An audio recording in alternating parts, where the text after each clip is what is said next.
She stood just inside the doorway, close enough to feel the warmth of the room, but far enough to feel like she didn't belong. The restaurant was alive in a quiet, confident way. Soft music floated through the air, blending with the gentle clink of glasses and the low hum of conversation. The lighting wasn't harsh or dramatic. It was calm, warm, intentional. The kind of place where people came to relax, not to worry. Everything here felt steady, predictable, safe. And that was exactly why she hesitated. She adjusted the strap of her bag on her shoulder, her fingers gripping it a little too tightly. The bag wasn't fancy. It wasn't new. It carried the signs of time, frayed edges, faded color, a zipper that needed coaxing to close properly. She'd had it for years, long before today, long before life became complicated. She took one step forward, then stopped. Not because anyone had noticed her, but because stepping forward meant admitting something she'd spent weeks trying to deny. Hunger isn't always loud. Sometimes it whispers. Sometimes it hides behind excuses like, "I'll eat later," or "I'm not that hungry anyway." Sometimes it disguises itself as fatigue or distraction or a strange hollowness you pretend not to feel. But tonight, it had followed her here. She didn't plan to come to a place like this. It wasn't part of some desperate scheme. In fact, she almost turned away twice before opening the door. But something about the glow from inside, the normalcy of it, pulled her in. People were laughing. Someone at a nearby table leaned back in their chair, smiling as they spoke, completely at ease. Another group clinked glasses, celebrating something that clearly mattered to them. A server passed by, moving gracefully between tables, carrying plates that smelled warm and comforting. Food. Not extravagant food. Just food. And suddenly, something inside her tightened. She told herself she would leave if anyone looked at her strangely. She told herself she would turn around if she felt embarrassed. She told herself she would only stay long enough to ask one simple question, because that's all she wanted. Something small. She scanned the room, careful not to stare. Years of learning how to be unnoticed had trained her well. She didn't want attention. She didn't want pity. She didn't want anyone to feel uncomfortable. She just wanted to get through the evening. Her eyes landed on a table near the center of the room. A man sat there alone. He didn't look rushed. He wasn't on his phone. He wasn't scanning the room impatiently or waving for service. He sat calmly, hands resting on the table, posture relaxed, as if time didn't press on him the way it pressed on everyone else. His suit was simple, but unmistakably expensive. Not flashy, not loud, just well-made. The kind of clothing chosen by someone who didn't need to prove anything. She didn't know who he was, but others did. She noticed the subtle glances from nearby tables, the respectful nod from a server passing by, the way conversations dipped slightly when he spoke, then resumed. Power doesn't always announce itself. Sometimes it just exists. She swallowed. Approaching him felt terrifying and strangely logical at the same time. He seemed present, not distracted, not defensive, just there. And presence mattered. Her heart began to beat faster as she took another step forward, then another. Each step felt heavier, like she was walking against an invisible current. Memories surfaced without permission, times she'd walked confidently into places like this before, never once worrying about whether she belonged. She remembered choosing meals based on cravings, not cost. She remembered sitting at tables without counting how many hours of work they represented. She remembered a version of herself that didn't rehearse sentences before speaking. That version felt very far away now. She reached the edge of the table. The man looked up.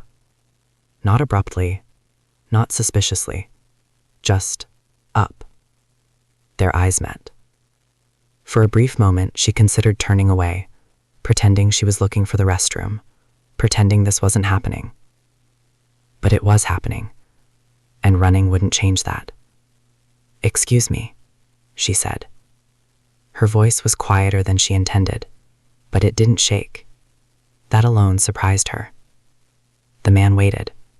He didn't interrupt, didn't rush her, didn't glance around to see who was watching. He simply waited, giving her something most people never did. Time. "I'm sorry to bother you," she continued. "I don't need money. I just wanted to ask." She paused. Not for dramatic effect, because saying the words out loud made them real. "If there might be something small." The sentence hung between them. Something small. Not a meal for two, not a favor, not a promise. Just something small. Around them, the room seemed to slow. Conversations continued, but softer now, like the space itself was holding its breath. She braced herself. For dismissal? For discomfort? For that familiar look, polite, distant, final. Instead, the man did something unexpected.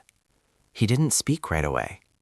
He studied her face, not clinically, not critically, but with genuine curiosity, as if he was trying to understand her, not categorize her. Then he asked a question that caught her completely off guard. "Sit down?" Her mind went blank. Sit down? She hadn't prepared for that. This wasn't how these moments usually went.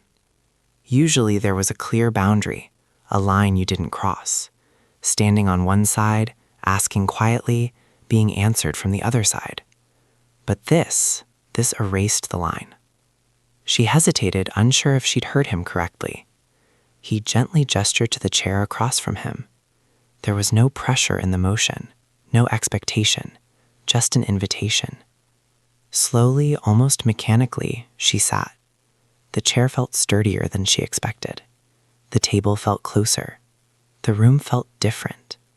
The man slid a menu toward her, not as an offering, but as a normal thing, the way you'd slide a menu to anyone sharing a table. "What do you need tonight?"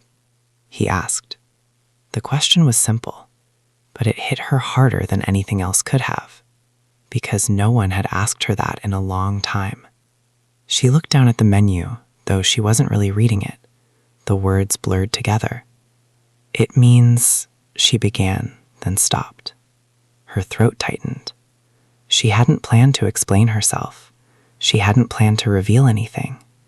But something about the way he asked, without judgment, without assumptions, made honesty feel safe. "It means not feeling invisible tonight," she said quietly. The words surprised her as much as they surprised him. She hadn't rehearsed that answer. It came from somewhere deeper than hunger. For a moment, neither of them spoke. The menu lay untouched between them. Around them, people pretended not to watch, but watched anyway. And in that moment, something subtle shifted. Not loudly, not dramatically, but meaningfully. The man closed the menu. He stood up, not suddenly, not with spectacle, but with intention. He spoke to the staff in a calm, respectful tone, requesting something simple, nothing extravagant, nothing attention-grabbing. Then he returned to his seat, across from her, as if this was exactly where he was meant to be. She didn't know it yet, but this quiet moment, this pause between asking and receiving, was the beginning of something much bigger than either of them expected. And no one in that room would forget what happened next. For most people in the room, this was the part where the story should have ended. A brief exchange, a polite gesture, a quiet act of generosity that would be forgotten by morning. That's how moments like this usually go. Contained, controlled, emotionally neat. But this moment refused to stay small. As she sat across from him, hands folded awkwardly in her lap, she became acutely aware of how exposed she felt. Not because anyone was staring, but because she was no longer invisible. Being unseen had once felt like protection. Now it felt like something she had lost. She noticed the way the air between them seemed charged with attention. Nearby tables had slowed their conversations. A server paused longer than necessary while refilling water glasses. Someone across the room leaned slightly to get a better view, pretending to adjust their seat. People sensed something meaningful was happening, even if they didn't know what. The man across from her noticed it too. He didn't react to it. Instead, he leaned back slightly, giving her space without retreating. It was a subtle gesture, but an intentional one, a way of saying, "You're safe here." The question was simple, but it wasn't casual. It wasn't the kind of question people ask while already thinking about something else. It was present. She blinked, caught off guard again. Most people avoided questions like that. They didn't want answers, they wanted distance. They wanted reassurance that they didn't need to get involved. She searched for a short response. Fine would have been easier, but something about this moment made lying feel unnecessary. Long, she said finally. He nodded, as if that made perfect sense. She almost smiled at that. Almost. Because long days weren't just exhausting, they were revealing. They showed you what you had left when distractions faded. She glanced around the restaurant again. The warmth, the comfort, the ease. It felt like a different world, one she used to belong to. "How is it?" he asked. The question was careful, not invasive, not accusatory. She hesitated. There it was, the early conflict she'd been avoiding, the moment where truth and pride collided.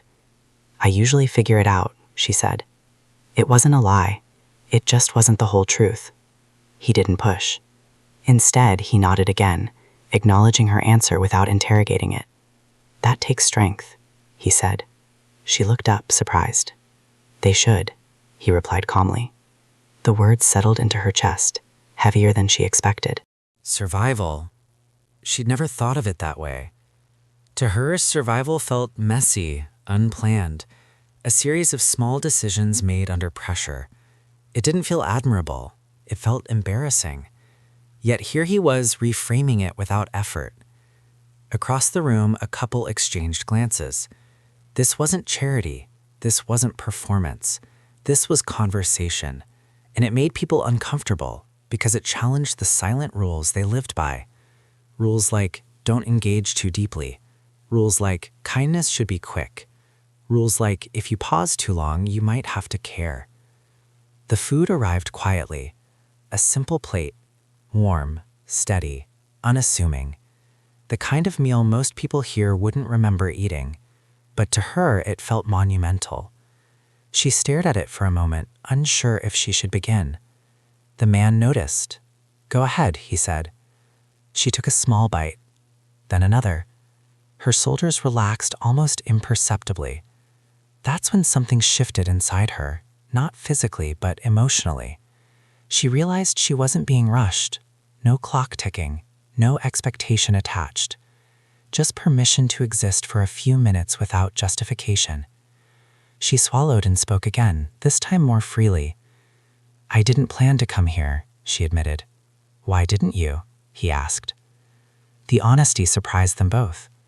She continued before she could stop herself. "There's this idea that if you're struggling, you have to be invisible, quiet, grateful for scraps." The man listened without interrupting. "You didn't engage too deeply." He exhaled slowly. "Yes," he said. Across the restaurant, the tension was palpable now. People weren't just watching, they were listening. Some felt inspired, others felt uneasy, because stories like this forced reflection, and not everyone liked what they might see. One man at a nearby table leaned toward his companion. "This wasn't charity," he whispered.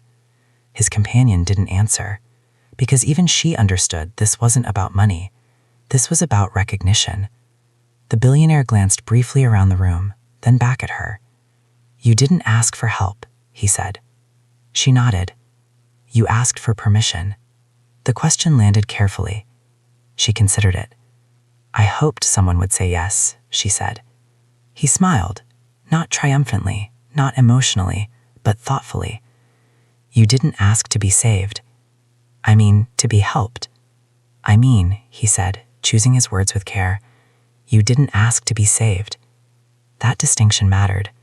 It mattered more than she could articulate, because for weeks, months, she'd felt like her existence required justification.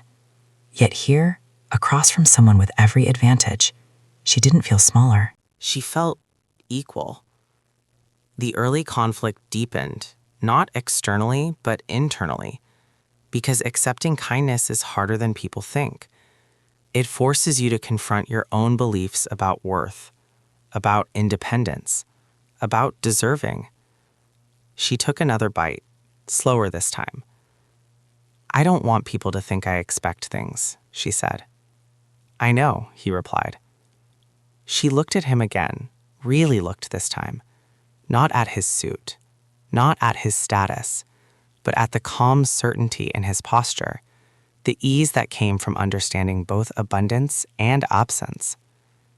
You've been on the other side of this, she said quietly. He smiled faintly. Not recently, he said. That admission changed everything, because suddenly this wasn't a story of opposites. It was a story of distance, and how easily distance can be forgotten. The room seemed to breathe again. The tension softened into something warmer. People returned to their meals, but slower now, thoughtfully. Some looked at their phones differently. Some avoided them altogether. Because witnessing humanity changes the way you consume the world. She finished her meal, not hurriedly, not apologetically. When she set her fork down, she expected closure, a thank you, a polite goodbye. That's how these moments usually end. But the man didn't stand. He didn't signal for the check. Instead, he leaned forward slightly. There's something I want to ask you, he said. Her heart skipped, not from fear, from curiosity. What? She said. Tomorrow? Most people only cared about tonight. The answer hovered just beyond reach, because answering meant imagining a future again, and hope, real hope, felt dangerous. Yet something told her this was safe. She inhaled and began to speak. The question lingered between them, heavier than anything else that had been said that evening. What would help you tomorrow, not tonight? She had grown used to thinking in short spans of time, hours, not days, moments, not plans. Tomorrow was a concept she approached carefully, like thin ice, possible but risky. She looked down at her hands resting on the table. They were steady now. That surprised her. A few minutes ago, they had trembled slightly, betraying nerves she tried so hard to hide. But sitting here, being listened to without urgency or judgment, had done something subtle but powerful. It had slowed her down. She wasn't performing survival anymore. She was simply present. I don't know, she said honestly. That answer felt vulnerable. Most people expected confidence, or at least a rehearsed response. But the truth was she had spent so long adapting to instability that imagining stability felt unfamiliar. The man didn't seem disappointed. Instead, he nodded thoughtfully. That's a real answer, he said. Most people don't actually know what they need next. She exhaled slowly, realizing how accurate that was. Tomorrow wasn't scary because it was unknown. It was scary because it asked something of her she hadn't practiced in a long time. Hope. She gathered her thoughts, then tried again. I think I'd like to stop waking up wondering where I'm supposed to be, she said. That was it. Not a job offer, not a miracle, just certainty. A place, a direction.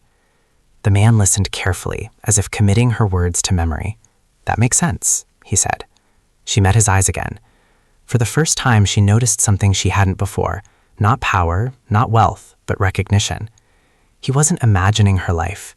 He was remembering something. You've been here, she said quietly. He smiled, not defensively, not nostalgically, but with respect. I have, he admitted, a long time ago. That confession surprised her more than anything else. It collapsed the distance between them, because suddenly this wasn't a story of rescue. It was a story of reflection. She leaned back slightly in her chair, absorbing that truth. What was the question? She asked. He paused. Someone asked me a question I didn't expect, he said. He chuckled softly. The words settled into her chest. Pretending I didn't matter. She felt that phrase resonate somewhere deep. I've been doing that, she said before she could stop herself. Yes, he replied gently. She swallowed. The restaurant had grown quieter, not because people were listening openly, but because something had shifted in the room. Conversations were still happening, but they felt less careless now, more aware. She wondered how many people here had once pretended they didn't matter before success gave them permission to believe otherwise. She looked back at the man. She asked. "I didn't," he said honestly. "Not all at once." That answer stayed with her. She realized then that her struggle wasn't only about food or place or stability. It was about being unseen, about shrinking to avoid discomfort, hers and everyone else's. She took a breath. "There's something I should tell you," she said. "You don't have to," he replied. That distinction mattered. She straightened slightly, grounding herself. "I didn't lose everything overnight," she began. "It happened in pieces, quietly." She spoke slowly now, choosing honesty over efficiency. "I worked 2 jobs at one point. Then one cut hours, then rent went up. Then I got sick and missed work." He nodded, following every word. "I told myself it was temporary," she continued, "that I just needed to push harder, be tougher." She paused, surprised by how calm she felt telling him this. It didn't feel like confession. It felt like release. "I didn't tell people," she said. He leaned forward slightly. "Why?" he asked. She smiled sadly. "No." The truth of that statement hung heavy in the air. Alone. Not because she had no one, but because she had convinced herself she shouldn't need anyone. That belief had cost her more than any missed paycheck. The man exhaled slowly. She considered that. Interdependence. The word felt unfamiliar and comforting at the same time. "I don't want to be dependent," she said carefully. "Neither do I," he replied. She hadn't thought of it that way. Across the room, someone laughed softly at a different table, but the sound felt distant now, like background noise to something far more important. The billionaire glanced briefly at the untouched glass of water in front of him. "When I was younger," he said, "I thought success meant never needing help." She nodded. "Yes," he said. He turned his attention back to her fully. "Strength isn't about standing alone." Her throat tightened, not with sadness, with relief, because for the first time in a long while, she didn't feel like she had to justify her existence. She took a breath. "I don't know how to ask for help anymore," she admitted. "That's okay," he said. She frowned slightly. "And that's how help should start," he replied. "Small, human." She thought about that, about how much courage it had taken to ask for something so simple, about how quickly the world punished honesty, and how rare it was to be met with respect instead. The realization settled in gently. This wasn't about luck. This was about timing and choice. He chose to listen. She chose to speak. And in that shared decision, something shifted. The man glanced toward the staff briefly, then back at her. "Do you need help right now?" he asked. She hesitated for a fraction of a second, then nodded. "Yes. Let tonight be the last time you pretend you don't matter," he said. Her eyes stung slightly, though no tears fell. Those words weren't dramatic. They were grounding. They felt like an anchor. She nodded slowly. "I'll try," she said. "That's enough," he replied. A moment passed, then another. Neither rushed to fill the silence, because silence, when shared respectfully, doesn't feel empty. It feels full. She didn't know it yet, but this conversation had already changed her trajectory, not because someone offered her a solution, but because someone reminded her that she was allowed to imagine one. And that realization would carry her into what came next. The shift didn't happen all at once. There was no dramatic announcement, no sudden applause. Instead, it began quietly, just like everything else that mattered. The man across from her didn't pull out his phone or make a show of anything. He didn't speak in promises or guarantees. He simply leaned back in his chair, folded his hands together, and asked the most unexpected question of the night. "What do you want right now?" She blinked. "What do you want?" he clarified. "Not what you wish you were, not what you think people want to hear." No one had asked her that in a long time. People usually asked what she needed, or what went wrong, or how they could help in abstract ways. This question was different. It assumed capability.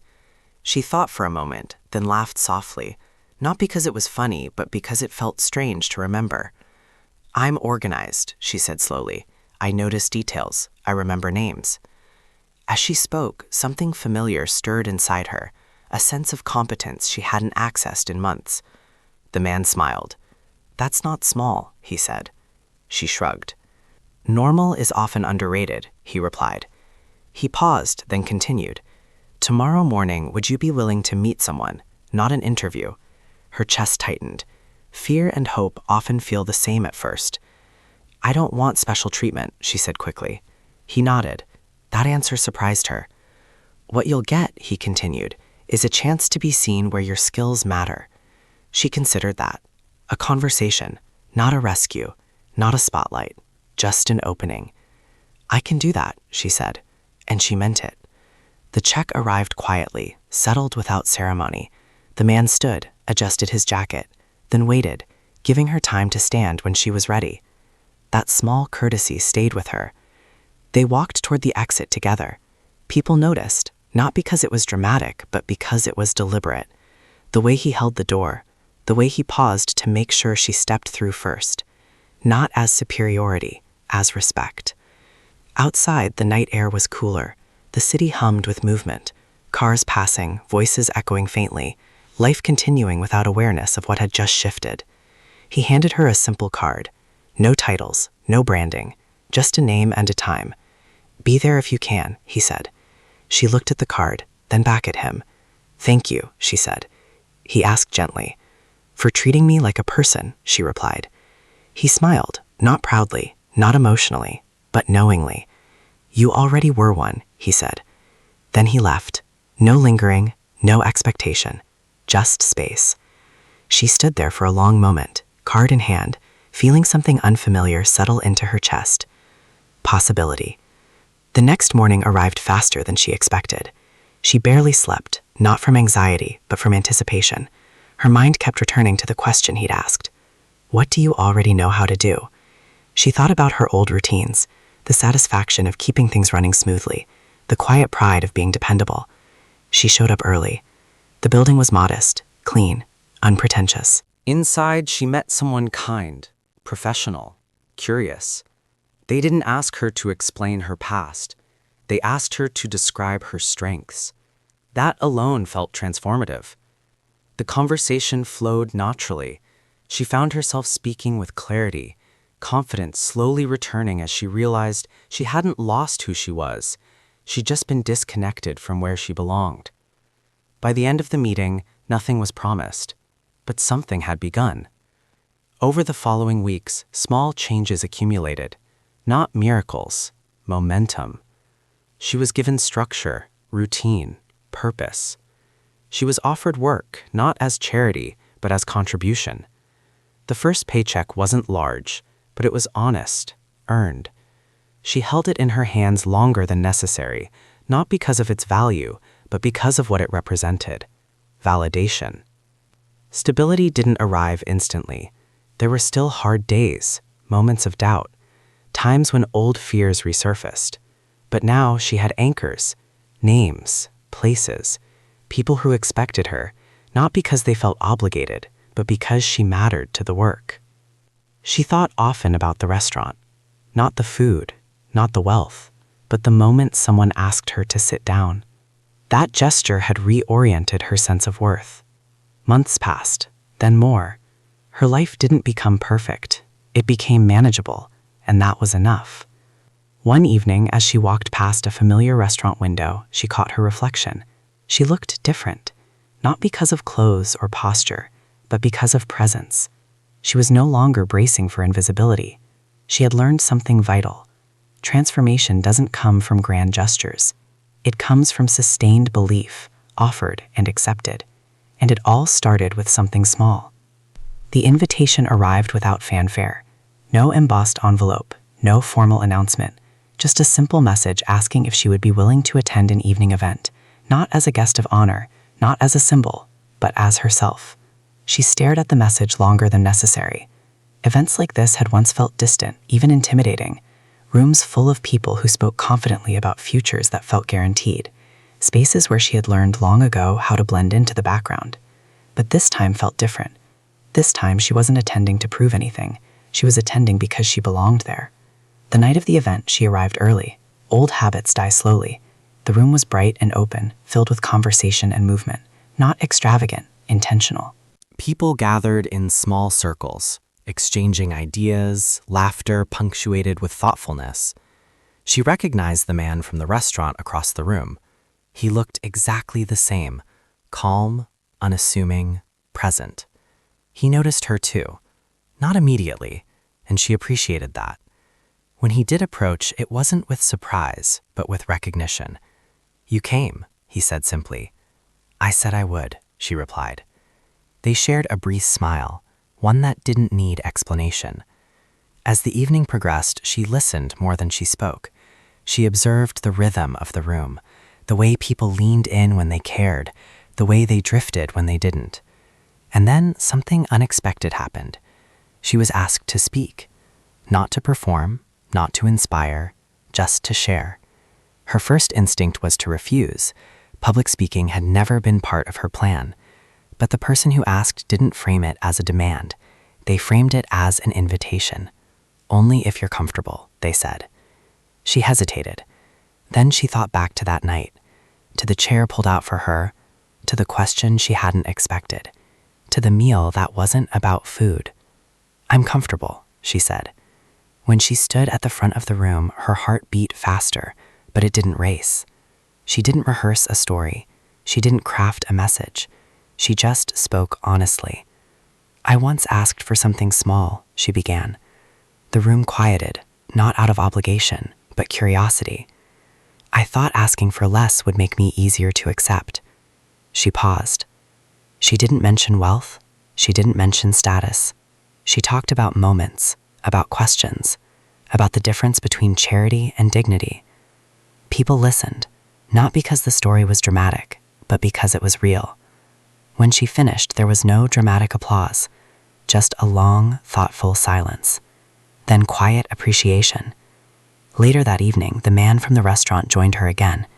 "You did well," he said. "I wasn't trying to," she replied. "That's why it worked," he said. She laughed softly. They stood together for a moment, watching the room. "What was it?" he asked. "And now I think it's about attention," she said. "Where we place it." He nodded. "And now I think it's about dignity." Before the night ended, he told her something he hadn't shared before. That night at the restaurant, the night she asked for something small, had come at a difficult moment for him too. Despite success, he had been drifting, surrounded by people, yet disconnected from purpose. Her presence had reminded him why he built what he built, not for numbers, but for impact. "You helped me as much as I helped you," he said. She smiled. "I don't think help is meant to go in one direction," she replied. Months later, she passed that same restaurant again. She didn't go in. She didn't need to, because the story no longer lived in the place. It lived in her, in how she asked questions now, in how she noticed people, in how she made room at tables, literal and figurative. The twist wasn't the billionaire's generosity. It was the realization that what changed everything wasn't wealth, but presence. That something small, when met with humanity, becomes something unforgettable. She didn't ask for much, and she didn't receive a miracle. She received something better, recognition. Because when someone is seen, truly seen, their entire future can shift. And sometimes, the most shocking reaction isn't giving more, it's caring enough to listen.